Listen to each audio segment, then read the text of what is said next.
Pendant 30 ans, de 1966 à 1996, l'armée française et le commissariat à l'énergie atomique ont testé la bombe en Polynésie après avoir commencé leurs recherches dans le Sahara algérien.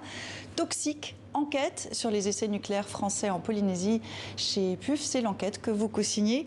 Sébastien Philippe, spécialiste du nucléaire militaire, enseignant-chercheur à l'Université américaine de Princeton. Merci d'être avec nous. Bonsoir. Et Thomas Stathus, journaliste à Disclose, un média d'investigation en ligne. Bonsoir à vous aussi. Bonsoir. Le livre que vous co-signez démontre comment l'État français a menti et minimisé l'impact des essais nucléaires en Polynésie. Première question pour vous, Thomas Stathus. C'est un scandale d'État que vous dévoilez, on pourrait appeler ça comme ça ?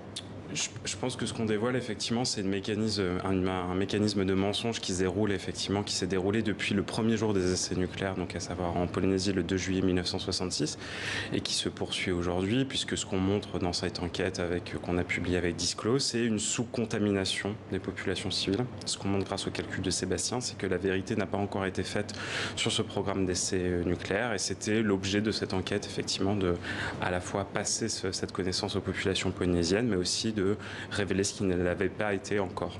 Que sait-on de ce qui s'est passé, Sébastien Philippe ?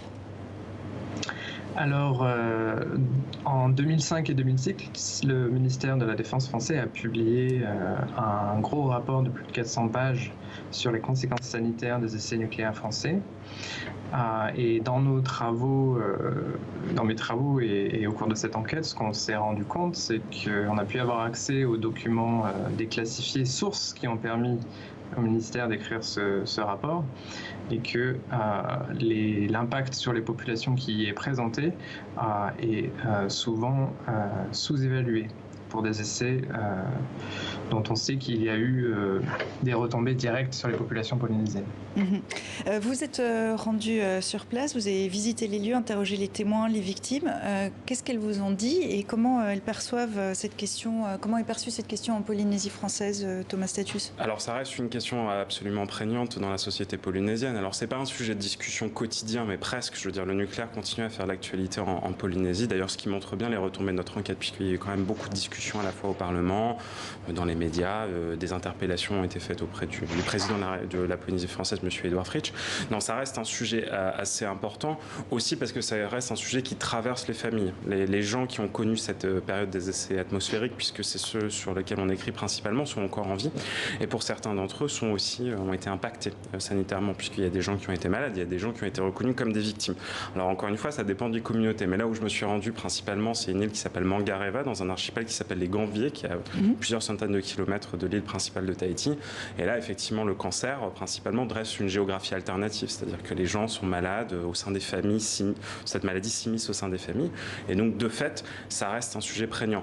En revanche, ce qui est intéressant, c'est qu'il y a une forme de résignation aussi de la part d'une partie de la population polynésienne. C'est-à-dire que ça fait quand même longtemps maintenant que ce mensonge est présent. Ça fait longtemps que des choses ont été cachées et ça fait longtemps que les gens demandent un changement qui n'arrive pas.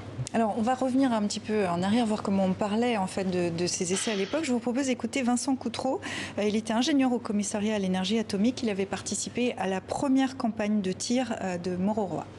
On tire non pas au niveau du sol, mais à quelques centaines de mètres d'altitude, pour éviter que la boule de feu touche le sol, ou plus exactement l'eau du lagon, et ne provoque une contamination importante. Une réaction ? Je pense que Sébastien sera plus armé pour répondre que moi. Mais après, c'est vrai qu'effectivement, il y a des différences, sans entrer dans des détails un petit peu... des détails importants, mais disons qu'il y a une différence en fonction de là où on tire la bombe. Plus on tire haut, plus les particules retombent moins vite sur le sol. Alors, on va aller écouter Sébastien Philippe.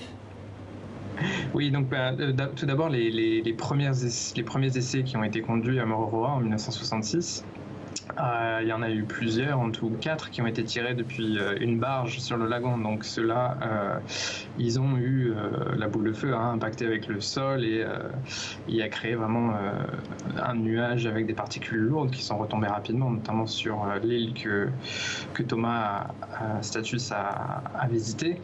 Ensuite, les essais sont sous ballon, mais ça n'empêche pas en fait les retombées. Et notamment, ce qui s'est passé dans plusieurs cas, c'est que les nuages radioactifs, une fois qu'ils sont poussés par les vents et partent de Mururoa, il se peut qu'ils interagissent avec des pluies locales. Et donc la pluie, dans ce cas-là, lave le nuage de particules radioactives et se dépose sur les atolls où la population locale vit, et très souvent récupère cette eau pour s'en servir comme eau de boisson. Donc voilà. Et vous réévaluez les doses reçues par les populations civiles exposées 2 à 10 fois plus que les chiffres officiels du commissariat de l'énergie atomique et de l'armée. C'est ça, ouais. C'est ce qu'on a trouvé. On s'est focalisé sur les calculs du CEA de 2006, et en fonction des nouvelles informations qu'on a trouvées dans les documents qui étaient déclassifiés et qui représentaient les mesures de l'époque, on s'est rendu compte que parfois certaines mesures n'avaient pas été prises en compte. Certaines fois, on va dire, par exemple, le fait que à Mangareva, on n'a pas pris en compte que les gens ont bu de l'eau contaminée de l'eau de pluie qui est recueillie dans les citernes familiales, ce genre de choses.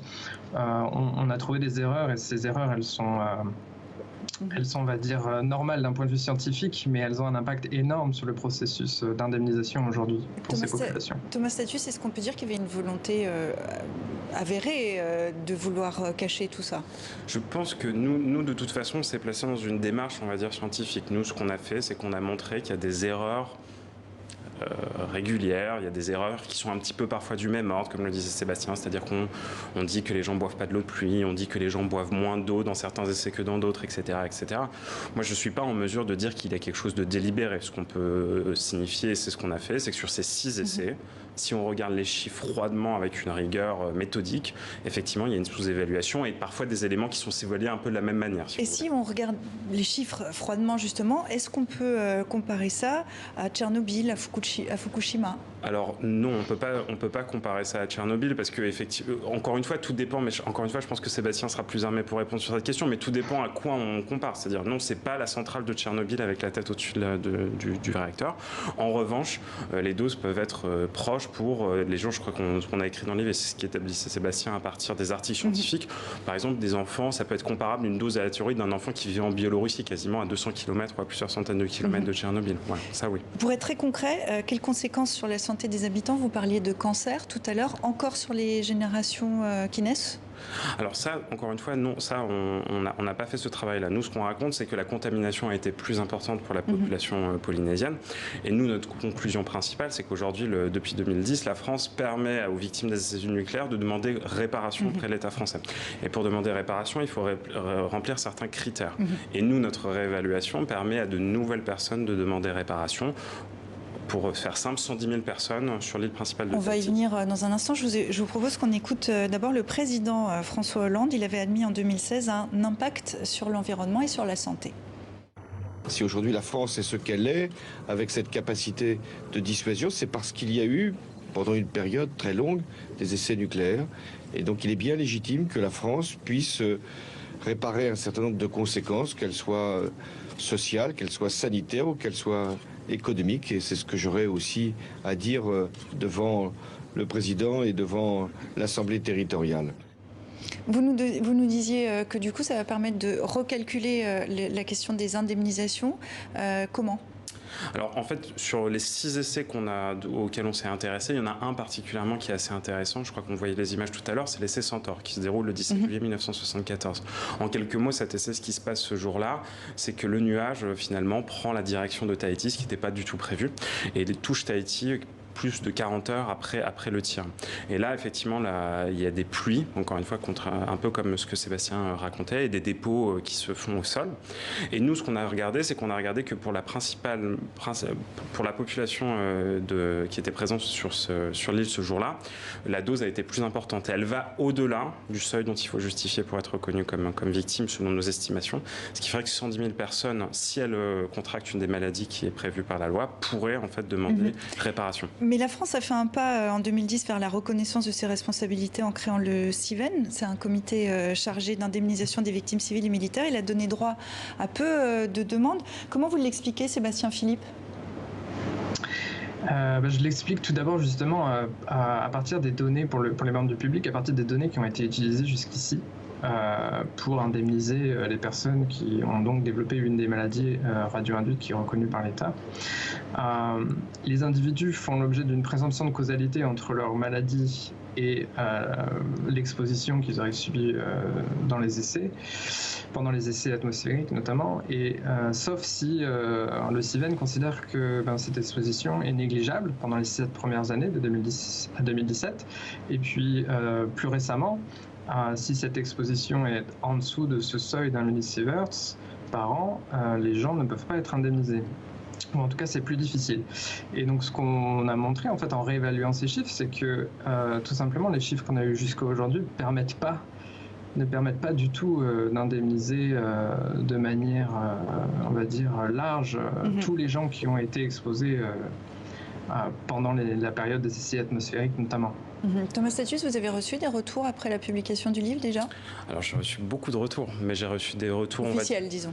Des retours officiels, non. Il y a eu une communication du CEA qui a été faite effectivement qui s'interrogeait sur certains de nos résultats en mettant en cause notamment la publicité des méthodologies qu'on avait utilisées, ce à quoi on a répondu en disant que Sébastien Philippe avait publié ces méthodologies le jour de la sortie de l'enquête.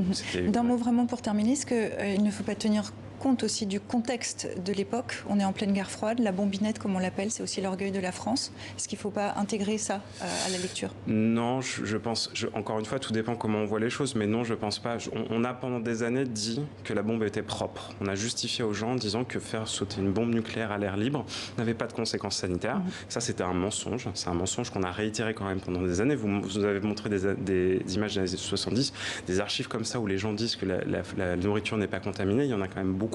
Et donc, non, je ne pense pas que... On peut, encore une fois, expliquer, comprendre historiquement comment ça s'est passé. En revanche, ça ne permet pas du tout d'excuser ce qui s'est passé pendant toutes ces années. Vous attendez des retours après ce livre ? Est-ce que vous pensez que ça va faire bouger les lignes ? Eh ben, on espère. On espère d'abord, d'un point de vue de l'indemnisation pour une partie des victimes, que effectivement ça pourra être utilisé dans le cadre de contentieux. Et puis ensuite, on regarde avec attention ce qui se passe en Polynésie française. Il y a quand même beaucoup de débats qui sont intéressants. Et un appel de la société civile et d'une partie de la classe politique vers plus de transparence. Parce qu'il faut aussi rappeler que ces documents déclassifiés ont quand même été déclassifiés en 2013, donc plus de 50 ans après le début des essais nucléaires. Et pendant longtemps, on n'a quand même pas su grand-chose sur tout ce qui s'est passé ces années-là. Toxique, enquête sur les essais nucléaires français en Polynésie. Sébastien Philippe, merci d'avoir été avec nous. Thomas Statius, merci à vous d'être venu dans 64 minutes.